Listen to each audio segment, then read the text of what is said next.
That was completed in 1974, and for over 20 years, that was the tallest building in the world. Now, what's really interesting about this building is that Father Connick was named.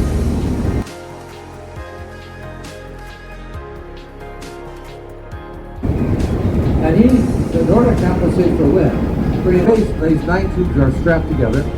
At the 50th floor, the 2 tubes leave off around the exterior of the building that would create sway as well.